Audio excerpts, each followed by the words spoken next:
My name is Erin Holmes, and I live in Hudson, and I'm the mother of a son who passed away from a heroin overdose. So I dropped him off where he was going to meet this person, handed him my cell phone, said, call me if you need a ride, and his last words to me were, thanks, I love you, and I said, I love you back. We're getting hooked on it, be it from a prescription from a doctor, and now they can't get that prescription anymore.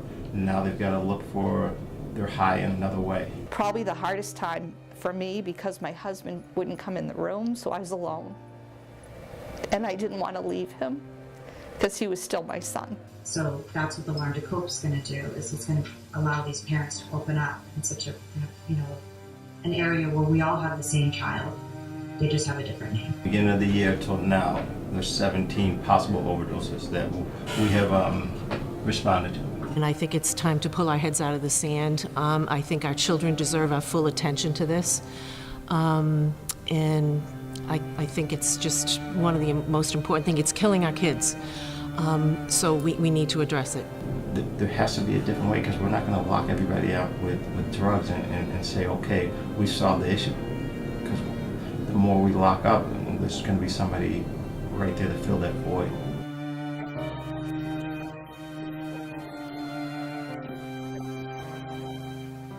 Heroin. It's a drug now mentioned daily. Poisonous and highly addictive, this drug is building up in the most affluent of American communities. That storyline has been repeated time and time again in our news, social media, schools, and workplaces. But that storyline has also been told very often without the antidote to the problem of heroin abuse. My name is Dakota Antelman, and this is a HUD-TV special, Faces of the Solution.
In addition to the Narcan training, the Coalition is planning a 5K for drug abuse awareness, and is also currently running a campaign to fight underage drinking.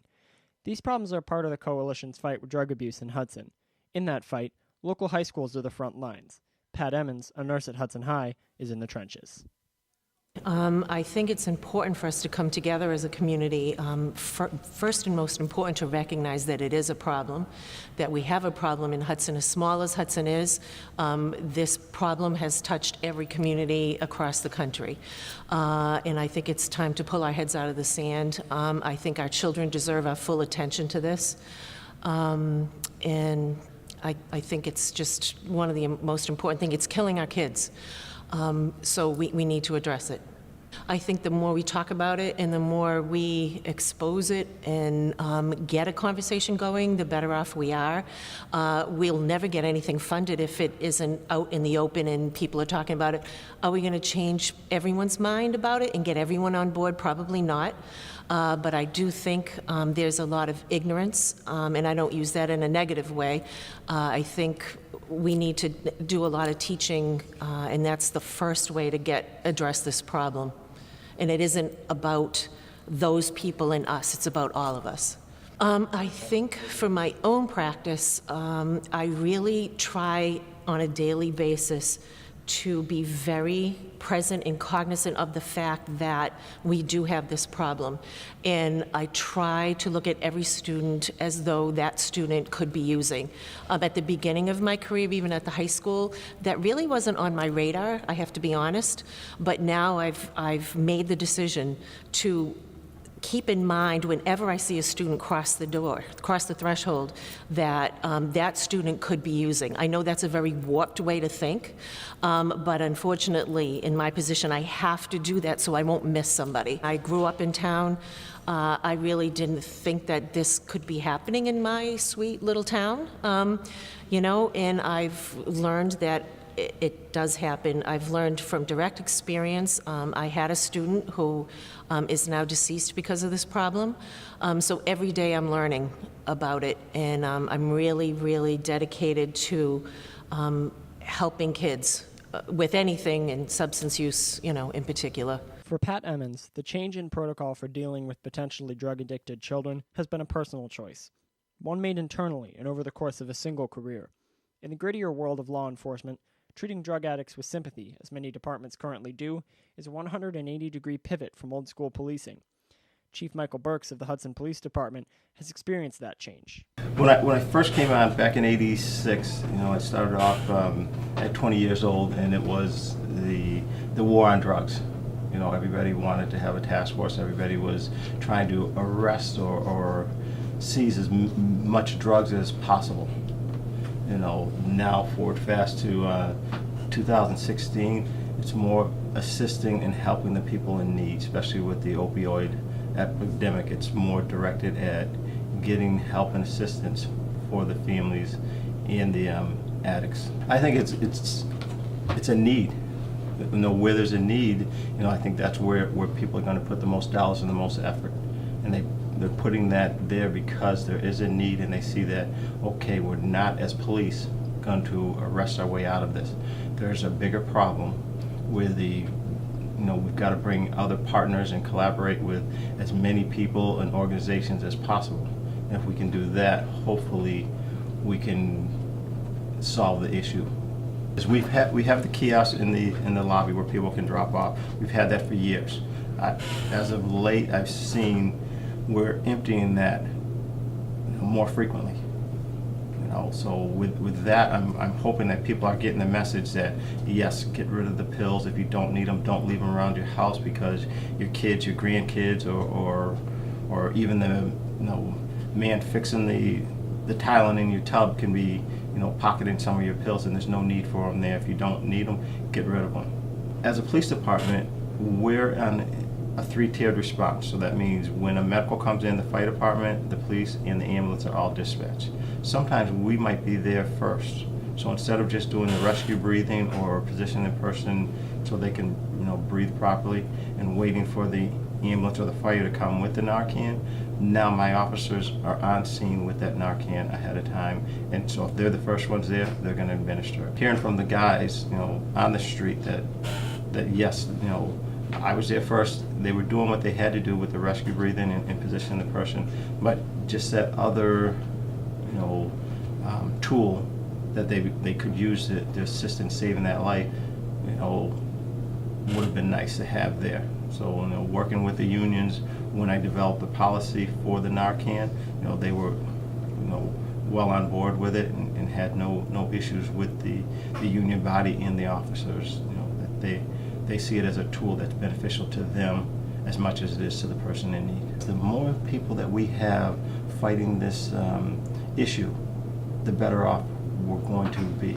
And when I say we, I mean the community itself. It's not we, the police, it's we as a community, because we are part of this community.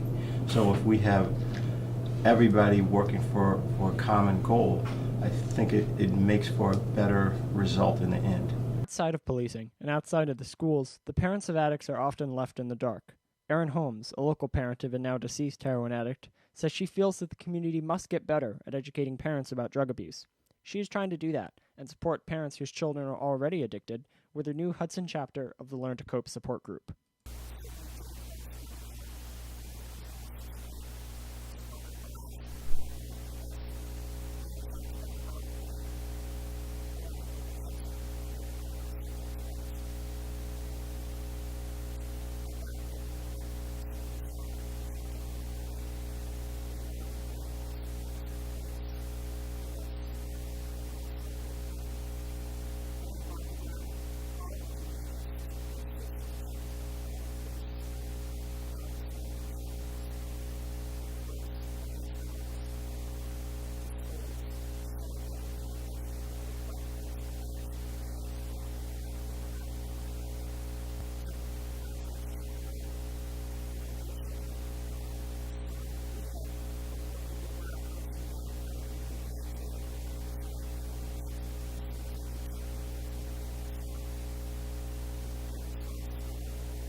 In 1894, two Hudson boys were playing with firecrackers when they accidentally burnt down most of downtown Hudson. More than 120 years later, Hudson is playing with fire again. That fire is heroin. The blaze it has created has been smoldering for decades, but is now threatening to explode into a raging inferno. And it would be false to say that this fire has been left unchecked. There are people fighting it, large groups of citizens and politicians lining up to pour water on it. We have seen their solutions, we've sat in on their meetings, and in our conversations with them, they say there must be more. more money, more involvement, more solutions. So, we will hopefully see, in the coming months and years, more faces.